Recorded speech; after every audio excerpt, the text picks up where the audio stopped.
Hi friends, आज हम बात करेंगे mode of losing Indian citizenship. अब देखिए, टॉपिक जो मैं करा रहा हूँ ना, क्योंकि although I am taking the random topics of Indian polity, point ये है कि जब मैं पीआईक्यू कराता हूँ और मैं देखता हूँ कि अच्छा सिटीजनशिप के ऊपर आर्टिकल नहीं पूछे जाते, आर्टिकल 5, 6, 7, 8 ये सब ऐसे नहीं पूछे जाते। हम इंडियन सिटीजनशिप कैसे एक्वायर कर सकते हैं, कैसे लूज कर सकते हैं, इसके ऊपर ऐसे क्वेश्चंस आते हैं और इनका ट्रेंड जो है ना काफी बार पूछा जाता है। जैसे आपने देखा होगा, अपने साथ जुड़े हैं तो आपने रिट्स के बारे में देखा होगा, रिट्स के ऊपर काफी क्वेश्चन आ रहे हैं, एक्सेप्शंस जो है उसके ऊपर क्वेश्चन आ रहे हैं, फंडामेंटल ड्यूटी के ऊपर क्वेश्चन आ रहे हैं। तो ये टॉपिक जो है आप इसको इग्नोर नहीं कर सकते। मतलब मेरा ऐसा है कि हम जिस टॉपिक को करें वहां से क्वेश्चन बनने के चांसेस ज्यादा हो, वो मैं टॉपिक्स करा रहा हूं आपके साथ। और मैं जैसे ही पीआईक्यू कराता हूं उसके साथ मैं टॉपिक्स निकाल लेता हूं कि ये टॉपिक्स हमें करने हैं, कराने हैं, सो दैट आई फोकस। तो ऐसे ही मैं करते रहेंगे। चलिए अब फोकस करते हैं कि भाई आप इंडियन सिटीजनशिप कैसे लूज कर सकते हैं, कितने तरीके हैं। तो पहली बात, 3 तरीके हैं उसके। कितने तरीके हैं? 3 तरीके। एक और बात, सिटीजनशिप रेगुलेट करने की पावर किसको है? सिटीजनशिप रेगुलेट करने की पावर यहां पे पार्लियामेंट को दी गई है और इसके अंदर जो भी अमेंडमेंट करना है वो कौन करेगा? Parliament will do so, state legislature को नहीं है। क्योंकि आपको पता है हमारे यहाँ पे कौन सा कंसेप्ट है, हमारे यहाँ पे सिंगल सिटीजनशिप का कंसेप्ट है। और जो सिंगल सिटीजनशिप का कंसेप्ट हमने कौन सी कंट्री से लिया है? हमने लिया है ब्रिटेन से लिया है। कौन सी कंट्री में डुअल सिटीजनशिप है जो हम कंपेयर करते हैं उसके साथ? That is USA. ठीक है, वहां पे स्टेट की भी सिटीजनशिप होती है और आप फेडरल की भी होती है, दैट इज यूएसए के भी होते हैं। ओके, अब यहां पे अगर मुझे सिटीजनशिप अमेंडमेंट एक्ट करना है या फर्दर अमेंडमेंट्स लाने हैं तो कौन से मेजॉरिटी के थ्रू ला सकता हूं? क्या उसके लिए मुझे आर्टिकल नंबर 368 को इन्वोक करना पड़ेगा? नहीं भाई, मुझे आर्टिकल 368 को इन्वोक करने की जरूरत नहीं है। If I have to do any amendment, any type of amendment in the citizenship act 1955, I can do, sorry I can do, means parliament can do with simple majority. ये बात आप दिमाग में रखेंगे। क्योंकि देखिए, मैं क्यों ये सब बात बोलता रहता हूं, क्योंकि जब आर्टिकल 368 पढ़ेंगे, लक्ष्मीकांत पढ़ेंगे ना, तो उसमें एक लिस्ट दे रखी है। यार लिस्ट याद नहीं होती है, ये मेरा पर्सनल एक्सपीरियंस है, लिस्ट याद नहीं होती है। आपको अलग अलग टॉपिक से उसको जोड़ना पड़ेगा। अभी कल मैंने सोर्सेस का टॉपिक कराया, अब आपको लगता है सोर्स याद हो जाएगा? नहीं याद होगा। इसलिए जब मैंने बोला कि सिंगल सिटीजनशिप है तो मैंने कहां से लिया? ब्रिटेन से लिया। अभी आगे रिट्स पढ़ाऊंगा, वो भी ब्रिटेन से लिया है। तो इस तरह मुझे कनेक्ट करना पड़ेगा आपके साथ, तब अगर सुन रहे हैं मेरे को तो आपको याद होगा। तो इस तरह हमें जोड़ना पड़ेगा चीजों को। आर्टिकल 368 अमेंडमेंट की बात करता है, जिसके अंदर 2 टाइप के अमेंडमेंट होते हैं। एक होता है स्पेशल मेजोरिटी से, एक होता है special majority with half of the state का ratification. Half of the state वहां पे चाहिए होता है जहां पे हमें फेडरल स्ट्रक्चर को चेंजेस करना है। तो ऐसे कनेक्ट करिए चीजों को, हर बार सोचिए आर्टिकल 368 क्या है, पार्ट 20 है, कौन सी चीज आती है, कौन सी चीज नहीं आती। ऐसे दिमाग को घुमाते रहिए, तब देखिए आपका क्या मजा है पढ़ने में। नहीं तो आप ऐसे पढ़ते रहेंगे, अच्छा सिटीजनशिप है चलो बुक खोलो, ऐसे नहीं करना है, चीजों को जोड़ना है। ठीक है, पार्लियामेंट को पावर है। चलिए अभी यहाँ पे मैं पढ़ाने लगूंगा तो फिर 5-6 टॉपिक जोड़ दूंगा इसके साथ, फिर मजा नहीं आएगा। एक टॉपिक के साथ स्टिक करते हैं। ठीक है, चलिए कौन सा पहला तरीका है भाई? वॉलेंट्री एक्शन, खुद से। भाई मेरी मर्जी है, मैं भाई फुल कैपेसिटी में अपनी एज के हिसाब से 18 साल से ऊपर हूं, मैं बोल रहा हूं नहीं भाई मैं इंडिया का सिटीजनशिप छोड़ना चाहता हूं। यार बहुत पॉल्यूशन है यहाँ पे, मेरा मन नहीं लगता यहाँ पे।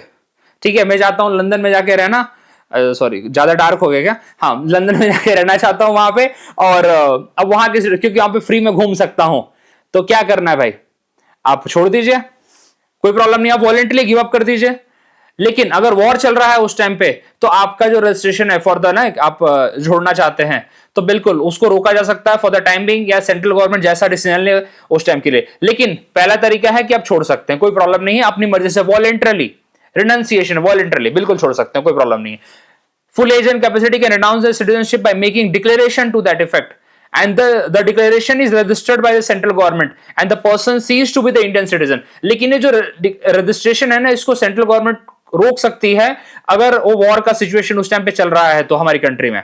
बस यही एक एक्सेप्शन है इसके अंदर, ऐसा बाकी गवर्नमेंट रोकती नहीं है। यार जाने वाले को किसने रोका है? खुद सोच के देखिए, जाने वाले को आपने रोका है, मैंने रोका, किसी ने नहीं रोका, जाने वाला जाएगा।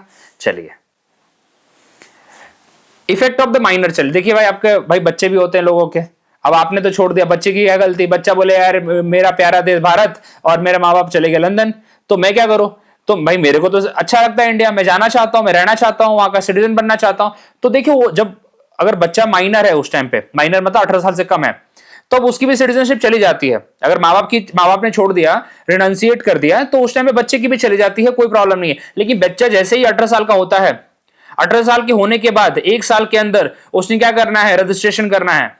ठीक है, तो उसको उसकी सिटीजनशिप रिज्यूम हो जाएगी, क्योंकि उसमें से गलती नहीं है ना यार। तुम बोलो कि भाई इसको तो स्टे करना पड़ेगा कुछ 11 साल 12 साल, नहीं कोई जरूरत नहीं है, ठीक है। जब वो सिटीजनशिप तब गई थी जब वो माइनर था, उसकी उसमें कोई गलती नहीं है। ओके, इसलिए यहां पे माइनर चाइल्ड के लिए दिमाग में रखेंगे आप कि मां बाप ने छोड़ा तो माइनर चाइल्ड की भी चली जाती है। सिर्फ एक कंडीशन है कि जैसे ही 18 साल का होता है 1 साल के अंदर उसे इंडिया का सिटीजनशिप लेना है, ठीक है। आगे बढ़ते हैं। दूसरा है टर्मिनेशन, भाई ऑटोमेटिक, देखिए ये तो आपने गिव अप किया खुद से। दूसरा है भाई ऑटोमेटिकली चली जाएगी।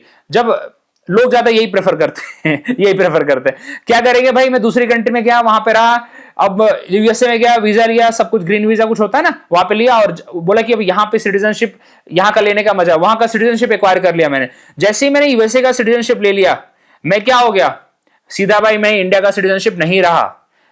ओके, तो यहां पे आप, क्योंकि आपने वॉलंटरी एक्वायर किया ना दूसरी कंट्री का, आपने वॉलंटरी एक्वायर किया ना, तो ये चल, मतलब उस टाइम पे आप इंडिया का सिटीजनशिप नहीं रहते हैं।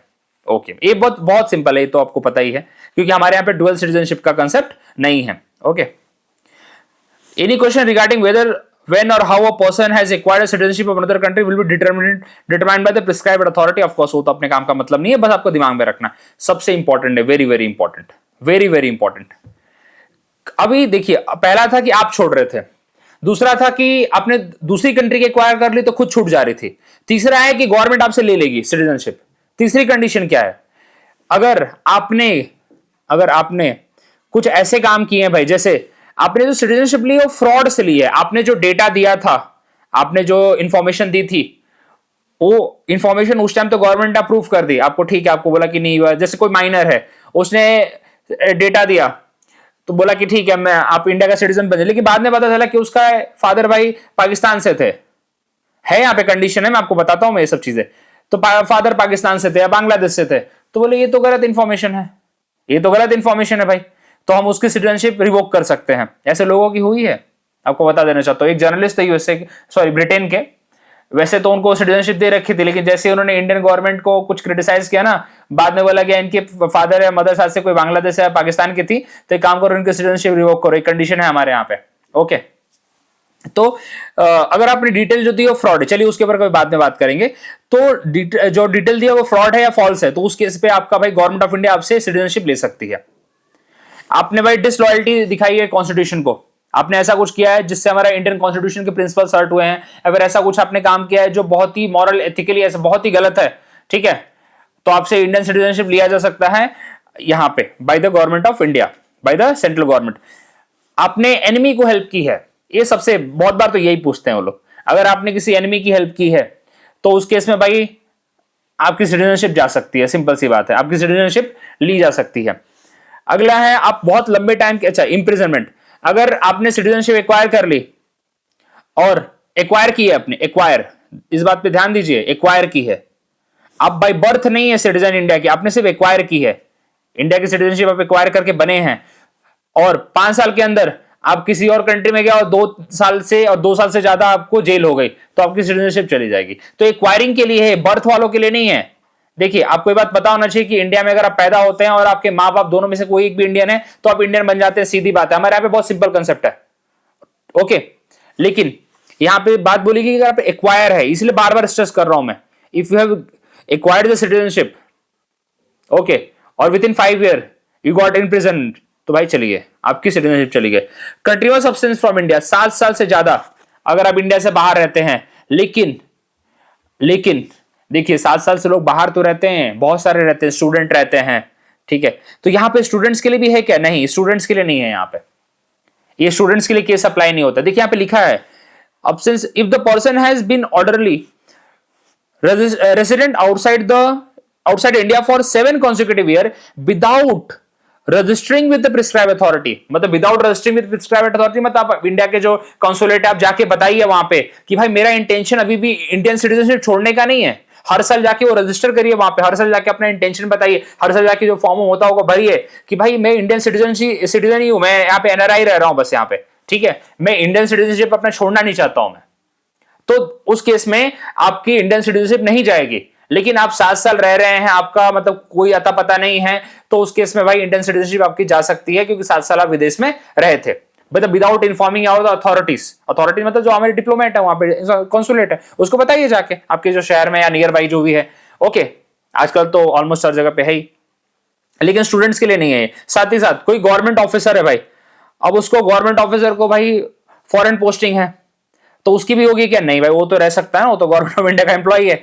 या फिर वैसा कोई, जैसे हमारे फौजी होते हैं यूएन के उसमें जाते हैं, पोस्टिंग में जाते हैं, तो India is a part of the UN, तो वैसे ऑर्गेनाइजेशन जिसका इंडिया पार्ट है और उसके लिए हमारे मेंबर्स गए हैं, तो उनकी नहीं जाएगी बिल्कुल, ये बात भी दिमाग में रखना है। ओके, और सबसे इंपॉर्टेंट बात तो यही पूछा जाता है कि 7 साल के बाहर आप रह रहे हैं, 7 साल मतलब कंटिन्यूस आप बाहर रह रहे हैं, तो आपके इंटेंशंस क्लियर होने चाहिए, आप जाके रजिस्टर करिए, अदरवाइज आपकी चली जाएगी। तो ये कंडीशन है यहाँ पे आपको दिमाग में रखने हैं। वैसे जनरली पूछा क्या जाता है आपको बता देता हूं मैं, यही पूछा जाता है डायरेक्टली, जो हेडिंग आपको दी है ना ब्लू में, बाई टर्मिनेशन।